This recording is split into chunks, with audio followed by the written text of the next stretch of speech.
കയ്യിലെ രക്തം പറ്റിയിരിക്കുകയാണ്. അലിയാർ തങ്ങൾ ഫാത്തിമ ബീവിയുടെ കൈ പിടിച്ചു നോക്കി. റബ്ബേ, രണ്ട് കൈയും പൊട്ടിയിട്ട് ഇങ്ങനെ രക്തമൊലിച്ചു കൊണ്ടിരിക്കുകയാ. എന്തേ ഫാത്തിമ പറയാത്തത്? നിനക്ക് വയ്യാഞ്ഞിട്ടെന്തേ പറയാത്തത്? ഫാത്തിമ ബീവി പറഞ്ഞു, നിങ്ങളുടെ മനസ്സ് വേദനിപ്പിക്കണ്ട എന്ന് കരുതിയിട്ട് പറയാത്തതാ. പെണ്ണെ, അങ്ങനെയാകണം മോള്. എന്റെ പ്രിയപ്പെട്ട പെങ്ങളോട് ത്യാഗം സഹിക്കാൻ, കഷ്ടപ്പാട് സഹിക്കാൻ നീ ഖദീജയെ പോലെയാക്, ഈ ഖദീജയെ പോലെയാക്. അല്ലാഹുവിന്റെ പ്രവാചകൻ പറഞ്ഞു, ഖദീജ, നിനക്ക് ഇല തിന്നാൻ അറിയില്ല, പട്ടിണി കിടക്കാൻ അറിയില്ല, മക്കളെയും കൊണ്ട് വീട്ടിൽ പോകാൻ പറഞ്ഞപ്പോ ഖദീജ ബീവി റളിയല്ലാഹു തആല പറഞ്ഞു, ഇല്ല നബിയേ, പട്ടിണി കിടന്നു മരിച്ചാലും നമുക്ക് ഒരുമിച്ച് മരിക്കാം, ഞാൻ പോകില്ല നബിയേ. അങ്ങനെയാകണം പെണ്ണ്, അങ്ങനെയാകണം പെണ്ണ്. ജീവിതം എന്താണെന്ന് പഠിക്കണം പെണ്ണ്. ഫാത്തിമ ബീവി റളിയല്ലാഹു തആല അൻഹയുടെ ചരിത്രം വായിച്ചാൽ, ഫാത്തിമ ബീവിയുടെ ചരിത്രം വായിച്ചാൽ നിനക്ക് ജീവിക്കാൻ പഠിക്കാൻ കഴിയും. അല്ലാഹു ഈമാൻ തരുമാറാകട്ടെ, അല്ലാഹു ഈമാൻ തരുമാറാകട്ടെ. പടച്ചവനെ ഒന്നും പറയാറില്ല, ഒരു പരാതിയില്ല, അതില്ല ഇതില്ല. രണ്ടുപേരുടെയും കുടുംബജീവിതം. പെണ്ണ് പഠിക്കേണ്ട മൂന്നാമത്തെ പാഠം. ഒരിക്കൽ അലിയാർ തങ്ങളോട് സംസാരിച്ചു കൊണ്ടിരിക്കുമ്പോ ഫാത്തിമ എന്തോ പറഞ്ഞു. അലിയാർ തങ്ങളോട് സംസാരിച്ചു കൊണ്ടിരിക്കുമ്പോ ഫാത്തിമ എന്തോ പറഞ്ഞു. പിന്നെ അലിയാർ തങ്ങളും മിണ്ടുന്നില്ല, രണ്ടുപേരും പിണങ്ങി. എന്തോ ഒന്ന് പറഞ്ഞു, രണ്ടുപേരും പിണങ്ങി. അലിയാർ തങ്ങളും മിണ്ടുന്നില്ല. ഫാത്തിമ ബീബി റളിയല്ലാഹു തആല അൻഹ 80 പ്രാവശ്യം മാപ്പ് പറഞ്ഞു എന്ന് ചരിത്രം പഠിപ്പിക്കുകയാ. അല്ലാഹു ഈമാൻ തരുമാറാകട്ടെ, അല്ലാഹു ഈമാൻ തരുമാറാകട്ടെ. 80 പ്രാവശ്യം അലിയാർ തങ്ങളുടെ പുറകെ നടന്നിട്ട് പൊരുത്തം ചോദിച്ചു ഫാത്തിമ. അള്ളാന്റെ റസൂൽ സല്ലല്ലാഹു അലൈഹി വസല്ലമ തങ്ങൾ പറയുന്നു, പെണ്ണെ, നീ പഠിക്കേണ്ട ഒരു പാഠമുണ്ട്. നിനക്ക് വാശി, നിങ്ങളല്ലേ ചെയ്ത് അങ്ങാരി മിണ്ടട്ടെ. ഭാര്യയും ഭർത്താവും തമ്മിൽ പിണങ്ങിക്കഴിഞ്ഞാൽ ആരുടെ ഭാഗത്താണ് തെറ്റ് നീ നോക്കരുത്. നിന്റെ കയ്യിൽ ഒരു തെറ്റുമില്ല, നിന്റെ ഭർത്താവിന്റെ കയ്യിലാ തെറ്റ് എന്ന് കരുതുക. ഇന്നത്തെ പെണ്ണുങ്ങൾ പറയും, അങ്ങാരി മിണ്ടട്ടെ, ഇച്ച മിണ്ടട്ടെ, എന്റെ അങ്ങാർക്ക് മാത്രമേ വാശിയുള്ളൂ, എനിക്കും വാശിയുണ്ട്. എന്നാ നീ പഠിച്ചോ. റസൂലുള്ളാഹി സ്വല്ലല്ലാഹു അലൈഹി വസല്ലമ തങ്ങൾ പറഞ്ഞു, നീ താഴ്ന്നു കൊടുക്കണമെന്ന് നബി മുഹമ്മദ് മുസ്തഫ. എന്താ ഇഷ്ടപ്പെട്ടില്ല? നബി മുഹമ്മദ് മുസ്തഫ സല്ലല്ലാഹു അലൈഹി വസല്ലമ തങ്ങൾ പറഞ്ഞു, പെണ്ണെ, നീ ഒന്ന് താഴ്ന്നു കൊടുക്കണം. നീ നിന്റെ ഭർത്താവിന്റെ മുന്നിൽ പോകണം. അദ്ദേഹം മിണ്ടുന്നത് വരെ നീ പട്ടിണി കിടക്കണം. ഭർത്താവിനോട് പറയണച്ചാ, നിങ്ങൾ മിണ്ടുന്നത് വരെ ഞാൻ ഇനി ഭക്ഷണം കഴിക്കൂല, ഞാൻ വെള്ളം കുടിക്കൂല.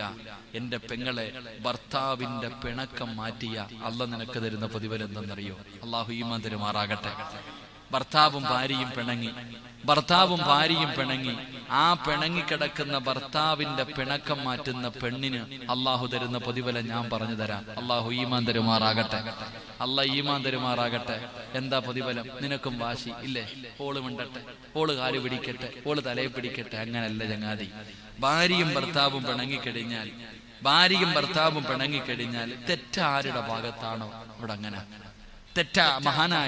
മഹാനായ അയ്യൂബ് നബി അലൈഹിസ്സലാമിന്റെ ചരിത്രമുണ്ട്. അയ്യൂബ് നബിയുടെ ചരിത്രം വായിച്ചു നോക്ക്. അയ്യൂബ് നബി അലൈഹിസ്സലാമിന്റെ ഭാര്യ റഹ്മത്ത് ബീവി റളിയല്ലാഹു തആല അൻഹ, ഇബ്ലീസ് വന്നിട്ട് പറഞ്ഞു കൊടുത്തു, നിങ്ങളുടെ ഭാര്യ മോശമാ, നിങ്ങളുടെ ഭാര്യ വ്യഭിചാരത്തിന് പിടിച്ചിട്ട് മുടി മുറിച്ചു കഴിച്ചൊരു ചരിത്രം പറയുന്നുണ്ട്. അയ്യൂബ് നബി അലൈഹിസ്സലാമിന്റെ മനസ്സിന്റെ ഉള്ളിൽ ഒരു ചെറിയ തെറ്റിദ്ധാരണ വന്നു. അയ്യൂബ് നബിയുടെ മനസ്സിൽ ഒരു ചെറിയ തെറ്റിദ്ധാരണ വന്നു. പക്ഷെ അത് തെറ്റിദ്ധാരണയാണെന്ന് മനസ്സിലായപ്പോ ഭാര്യയോട് പോലും മാപ്പ് ചോദിച്ചു എന്ന് ചരിത്രം പഠിപ്പിക്കുന്നു. അല്ലാഹു ഈമാൻ തരുമാറാകട്ടെ. അതുകൊണ്ട് നിന്റെ കയ്യിലാണ് തെറ്റെങ്കിൽ നീ തന്നെ ഭാര്യയുടെ പിണക്കം മാറ്റണം. ഒരു ഭാര്യയും ഭർത്താവും പിണങ്ങി ആരാണോ ആദ്യം ചെന്ന് സലാം പറയുന്നത്, അള്ളാഹു അവർക്കൊരു പ്രതിഫലം കൊടുക്കുമെന്ന് നബി മുഹമ്മദ് മുസ്തഫ. ഉറക്കപ്പറ നബി മുഹമ്മദ് മുസ്തഫ സല്ലല്ലാഹു അലൈഹി വസല്ലം. അള്ളാഹു നമുക്ക് ഈമാൻ നൽകി അനുഗ്രഹിക്കുമാറാകട്ടെ. എന്റെ പ്രിയമുള്ള സഹോദരിമാരെ, ഫാത്തിമ ബീവി റളിയല്ലാഹു തആല അൻഹ, അള്ളാഹുവിന്റെ പ്രവാചകന്റെ പ്രിയപ്പെട്ട പൊന്നുമോള്, എന്റെ പ്രിയപ്പെട്ടവരെ, അലിയാർ തങ്ങളുമായി കുടുംബജീവിതം നയിച്ചു. അടിയുമില്ല, വഴക്കുമില്ല, ബഹളങ്ങളുമില്ല, കുറ്റപ്പെടുത്തലുമില്ല, പരിഹാസവുമില്ല. അവര് രണ്ടുപേരും സന്തോഷത്തോടെ ജീവിച്ചു. ഫാത്തിമ ബീവി റളിയല്ലാഹു തആല അൻഹയ്ക്ക് 29 വയസ്സായി. ഫാത്തിമ ബീവി എത്ര കൊല്ലം ജീവിച്ചു? നിന്നെ പോലെ 50 വർഷം ജീവിച്ചില്ല, 40 വർഷം ജീവിച്ചില്ല. അള്ളാഹുവിന്റെ റസൂലിന്റെ പൊന്നുമോള് 29 വയസ്സുവരെ ജീവിച്ചുള്ളൂ. ആ ഫാത്തിമ ബീവി റളിയല്ലാഹു തആല അൻഹയുടെ ചരിത്രം നിങ്ങൾ പഠിക്കണം. ഫാത്തിമ ബീവി റളിയല്ലാഹു തആല അൻഹ അലിയാര് തങ്ങളുമായി വളരെ സന്തോഷത്തോടു കൂടി ജീവിക്കുമ്പോഴാണ് അള്ളാഹുവിന്റെ റസൂലിന് സുഖമില്ലാതായത്. മുത്തുനബി സല്ലല്ലാഹു അലൈഹി വസല്ലമ തങ്ങൾക്ക് രോഗം പിടിച്ചു. പ്രവാചകന് രോഗം പിടിച്ചു വല്ലാത്ത പ്രയാസത്തിൽ കിടക്കുമ്പോ അലിയാര് തങ്ങളുടെ കയ്യിൽ പിടിച്ചിട്ട് ചോദിച്ചു, ഞാൻ എൻ്റെ ഉപ്പാടെ വീട്ടിൽ പോട്ടെ, ഞാൻ എൻ്റെ ഉപ്പാടെ വീട്ടിൽ പോട്ടെ, എൻ്റെ ഉപ്പ രോഗിയായി കിടക്കുകയാ, എൻ്റെ ഉപ്പാനെ എനിക്ക് ചികിത്സിക്കണം, എൻ്റെ ഉപ്പായ്ക്ക് പോയി ഖിദ്മത്ത് ചെയ്യണം. ഫാത്തിമ ബീബി റളിയല്ലാഹു തആല അൻഹ ഭർത്താവിനോട് അനുവാദം ചോദിച്ചിട്ട് രോഗിയായി കിടക്കുന്ന വാപ്പാടെ ചാരത്ത് പോയി. നീ നിന്നെക്കുറിച്ച് ചിന്തിക്ക്. നിന്നെ ഇത്രയും കാലം പോറ്റി വളർത്തി, നല്ലതുപോലെ കഷ്ടപ്പെട്ട് നിനക്കൊരു വിവാഹ ജീവിതം ഉണ്ടാക്കി തന്ന നിന്റെ വാപ്പ രോഗം പിടിച്ച് കിടക്കുന്നു, ഉമ്മ രോഗം പിടിച്ച് കിടക്കുന്നു. അവരെ ഒന്ന് നോക്കാൻ വേണ്ടി നീ വിളിച്ച, നിന്നെ വിളിച്ച നീ പറയും മക്കൾക്ക് ട്യൂഷൻ ഉണ്ട്, മക്കൾക്ക് മദ്രസയിൽ പോകണം, മക്കൾക്ക് സ്കൂളിൽ പോകണം. നീ പോകാറുണ്ടോ? വാപ്പ രോഗം പിടിച്ച് കിടന്നപ്പോ എന്റെ പ്രിയപ്പെട്ട പെങ്ങന്മാരെ, വാപ്പായിക്ക് ഏറ്റവും ഇഷ്ടം നിന്നോടാ. എന്റെ പ്രിയപ്പെട്ടവര് മനസ്സിലാക്കണം, പെൺകുട്ടികൾക്ക് വാപ്പാനെ വല്ലാത്ത ഇഷ്ടമാ, വാപ്പമാരെ വല്ലാത്ത ഇഷ്ടമാ. അള്ളാഹുവിന്റെ റസൂല് സുഖമില്ലാതെ കിടന്നപ്പോ ഫാത്തിമ പോയിട്ട് ഭർത്താവിനോട് ചോദിച്ചു, ഞാൻ പൊക്കോട്ടെ, എന്റെ ഉപ്പാനെ എനിക്ക് നോക്കണം, എന്റെ ഉപ്പാനെ എനിക്ക് നോക്കണം. എന്റെ പ്രിയമുള്ളവരെ, ഫാത്തിമ ബീവി റളിയല്ലാഹു തആല അൻഹ അള്ളാഹുവിന്റെ പ്രവാചകൻ സല്ലല്ലാഹു അലൈഹി വസല്ലമ തങ്ങളുടെ ചാരത്ത് വന്നു. പ്രവാചകന് വെള്ളമെടുത്തു കൊടുത്തു, കൈകാലുകൾ നെക്കിക്കൊടുത്തു.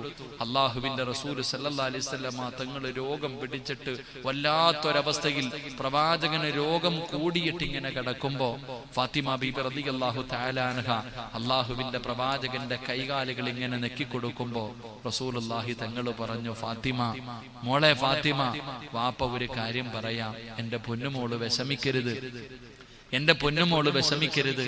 അള്ളാഹുവിന്റെ റസൂൽ സല്ലല്ലാഹു അലൈഹി വസല്ലമ തങ്ങൾ ഫാത്തിമ എന്ന് പറയുന്ന പൊന്നുമകളോട് പറഞ്ഞു, മോളെ, വാപ്പയുടെ മരണം അടുത്തു, ഉപ്പാന്റെ മരണമെടുത്തു. ചില അടയാളങ്ങളൊക്കെ ഞാൻ കണ്ടു ഫാത്തിമ. എല്ലാ വർഷവും റമളാനിന് ഒരു പ്രാവശ്യം ജിബ്രീൽ അലൈഹിസ്സലാമിന് ഖുർആൻ മുഴുവനും ഓതി കേൾപ്പിക്കണം. പക്ഷെ ഈ പ്രാവശ്യം 2 പ്രാവശ്യം വാപ്പ ഓതി കേൾപ്പിച്ചു. റമളാൻ മാസത്തിൽ 2 ഖത്തം ഞാൻ തീർത്തു. എന്റെ മരണമെടുത്തു, അതിന്റെ അടയാളങ്ങളൊക്കെ ഞാൻ കണ്ടു. അള്ളാഹുവിന്റെ പ്രവാചകൻ സല്ലല്ലാഹു അലൈഹി വസല്ലമ തങ്ങൾ തന്റെ പൊന്നാര മകളോട് പറഞ്ഞപ്പോ ഫാത്തിമ ബീബി റളിയല്ലാഹു തആല അൻഹ കയ്യിൽ പിടിച്ചിട്ട് ചോദിച്ചു, വാപ്പാ, എനിക്ക് നീ ആരാ ഉള്ളേ? അള്ളാന്റെ റസൂലിന്റെ പൊന്നുമോള് പ്രവാചകൻ പറഞ്ഞു, മോളെ, എന്റെ മരണമെടുത്തു എന്ന് ചോദിച്ചപ്പോ ഫാത്തിമ എന്ന് പറയുന്ന പൊന്നുമോള് ഉപ്പാനോട് ചോദിക്ക, ഉപ്പാ, എന്റെ ഉമ്മ പോയി, എന്റെ ഉമ്മ എന്റെ ചെറുപ്പത്തിലേ പോയി, എന്റെ താത്താമാര് പോയി, എന്റെ അനുജന്മാര് പോയി, ഉപ്പാ, ഇനി നിങ്ങളും കൂടെ പോയാ ഇനി എനിക്ക് ആരുണ്ട്? ഫാത്തിമ ബീബി റളിയല്ലാഹു തആല അൻഹ മക്കളുള്ള, അലിയാര് തങ്ങളുള്ള ഫാത്തിമ ബീവിക്ക് മക്കളുണ്ട്. ഫാത്തിമ ബീവിക്ക് മക്കളുണ്ട്, അലിയാര് തങ്ങൾ എന്ന ഭർത്താവുണ്ട്. എന്നിട്ടും ഫാത്തിമ എന്ന് പറയുന്ന പൊന്നുമോള്, കെട്ടിച്ചു വിട്ട പൊന്നുമോള്, വാപ്പ മരിക്കാൻ പോകുകയാ എന്ന് പറഞ്ഞപ്പോ ചോദിച്ചു, ഉപ്പ, എന്റെ ഉമ്മ പോയി, എന്റെ സഹോദരങ്ങളും സഹോദരിമാരും കരയണ്ട, മോള് കരയണ്ട, എന്റെ പൊന്നുമോള് കരയണ്ട, ഉപ്പ പോയാ തൊട്ടു പുറകില് നീയുണ്ട് മോളെ. അള്ളാന്റെ റസൂല് ഫാത്തിമ ബീബി റളിയല്ലാഹു തആല അൻഹയോട് പറഞ്ഞു കൊടുത്തു, മോളെ, ഉപ്പ പോയാ തൊട്ടു പുറകില് നീയുണ്ട്, എന്റെ കുടുംബത്തിൽ നിന്ന് ആദ്യം മരിക്കുന്നത് നീയാ ഫാത്തിമ. ഫാത്തിമ ബീബി റളിയല്ലാഹു തആല അൻഹ ചരിത്രം പറയാ, ചിരിച്ചുകൊണ്ട് കെട്ടിപ്പിടിച്ചു മുത്തം കൊടുത്തത്. 29 വയസ്സേ ഉള്ളൂ പെണ്ണെ. 29 വയസ്സുള്ള 5 മക്കളുടെ ഉമ്മയായ ഫാത്തിമ ബീബി റളിയല്ലാഹു തആല അൻഹ ഭർത്താവുണ്ട്, മക്കളുണ്ട്, എല്ലാരും ഉണ്ട്. നിനക്ക് 50-60 വയസ്സ്, നിനക്ക് ഇപ്പോഴും പേടി. 29 വയസ്സുള്ള ഫാത്തിമ എന്ന് പറയുന്ന പൊന്നുമോളോട് പറഞ്ഞു, ഈ കൊല്ലം തന്നെ നീ മരിക്കും ഫാത്തിമ, ഈ വർഷം തന്നെ നീ മരിക്കുമെന്ന് പറഞ്ഞപ്പോ ഫാത്തിമ ബീബി കെട്ടിപ്പിടിച്ചിട്ട് ഉപ്പാന് ചുംബനം കൊടുക്ക. എന്റെ ഉപ്പയില്ലാത്ത ദുനിയാവ് എനിക്ക് വേണ്ട. അതാ സ്നേഹം, അതാ സ്നേഹം. ഫാത്തിമ പറയും, എന്റെ വാപ്പ ഇല്ലെങ്കിൽ എനിക്കിനി വേണ്ട, എന്റെ ഉപ്പയില്ലാത്ത ദുനിയാവ് എനിക്ക് വേണ്ട. ഫാത്തിമ ബീബി റളിയല്ലാഹു തആല അൻഹ പൊട്ടിക്കരഞ്ഞ. അവിടുന്ന് പടച്ചവനെ ആയിഷ ബീബി റളിയല്ലാഹു തആല അൻഹ ചോദിച്ചു, നീ എന്തിനാ ഫാത്തിമ ചിരിച്ചേ? ഞാൻ പറയൂല, എന്റെ ഉപ്പ പറഞ്ഞ രഹസ്യമാ. എന്റെ ഉപ്പ പറഞ്ഞ രഹസ്യവാ. എന്റെ പ്രിയപ്പെട്ട പെങ്ങളെ, ഇന്ന് ഫെബ്രുവരി 29 വയസ്സുള്ള ഫാത്തിമ ബീവി റളിയല്ലാഹു തആല അൻഹ, നീ പഠിക്കണം ഫാത്തിമയെ കുറിച്ച്. 29 കൊല്ലമേ ജീവിച്ചുള്ളൂ പെണ്ണെ. ആ പെണ്ണാണ് നാളെ സ്വർഗത്തിൽ നിന്റെ മുന്നിൽ നിൽക്കുന്നത്. ആ ഫാത്തിമ ബീവിയുടെ പുറകിൽ നിന്നാ നീ സ്വർഗത്തിൽ പോകേണ്ടത്.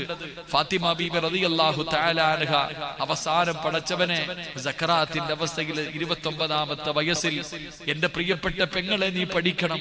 റസൂലുള്ളാഹി സ്വല്ലല്ലാഹു അലൈഹി വസല്ലമ തങ്ങൾ വഫാത്തായി, മുത്തുനബി വഫാത്തായി. ഞാൻ പറയുന്നില്ല, നിങ്ങൾക്ക് ചരിത്രം അറിയാം. റസൂലുള്ളാഹി തങ്ങളുടെ വഫാത്ത് നിങ്ങൾക്ക് എല്ലാവർക്കും അറിയാം. ഫാത്തിമയെ കൊണ്ട് സഹിക്കാൻ കഴിയാത്തതാ. അള്ളാഹുവിന്റെ പ്രവാചകൻ സ്വല്ലല്ലാഹു അലൈഹി വസല്ലമ തങ്ങൾ വഫാത്തായി. അവിടെ മയ്യത്ത് കൊണ്ടുപോയി, അവിടത്തെ മയ്യത്ത് കൊണ്ടുപോയി കബറടക്കിയിട്ട് തിരിച്ചു വന്നപ്പോ ഫാത്തിമ ബീവി റളിയല്ലാഹു തആല അൻഹ അനസ് റളിയല്ലാഹു തആല അൻഹുവിനോട് ചോദിച്ചു, അനസ്, നിനക്ക് എങ്ങനെ തോന്നി എന്റെ ഉപ്പാടെ നെഞ്ചത്ത് മണ്ണ് വാരിയിടാൻ? 10 കൊല്ലം ഹാദിമായി ജീവിച്ചിരുന്ന അനസ് റളിയല്ലാഹു തആല അൻഹുവിനോട് ചോദിച്ചു, നിനക്ക് എങ്ങനെ പറ്റി? അള്ളാഹുവിന്റെ റസൂലിന്റെ നെഞ്ചിൽ മണ്ണ് വാരിയിടാൻ നിനക്ക് എങ്ങനെ തോന്നി അനസേ? എന്റെ പ്രിയപ്പെട്ട പെങ്ങളെ, അലിയാര് തങ്ങൾ പറയുകയാ, അള്ളാഹുവിന്റെ പ്രവാചകൻ വഫാത്തായപ്പോ എനിക്ക് 2 നഷ്ടമാ ഉണ്ടായ. നിനക്കൊക്കെ നിന്റെ മാതാപിതാക്കളോട് എത്ര സ്നേഹമുണ്ടോ സഹോദരി? അലിയാര് തങ്ങൾ പറയാ, മുത്തുനബി വഫാത്തായപ്പോ എനിക്ക് 2 നഷ്ടമാ ഉണ്ടായ. ഒന്ന്, മുത്തുനബി വഫാത്തായതെന്ന് പറയുന്ന നഷ്ടം. അള്ളാഹുവിന്റെ പ്രവാചകൻ വഫാത്തായപ്പോ മുത്തുനബി മരണപ്പെട്ടതിന്റെ ദുഃഖം എനിക്കുണ്ടായി. 2ാമത്തെ നഷ്ടം എന്തെന്നറിയോ? എന്റെ ഫാത്തിമ പോയി. എന്റെ പ്രിയപ്പെട്ട പെങ്ങളെ, റസൂലുള്ളാഹി സ്വല്ലല്ലാഹു അലൈഹി വസല്ലമ തങ്ങളും വഫാത്തായതിനു ശേഷം മരിക്കുന്ന ദിവസം വരെ ഫാത്തിമ ചിരിച്ചിട്ടില്ല.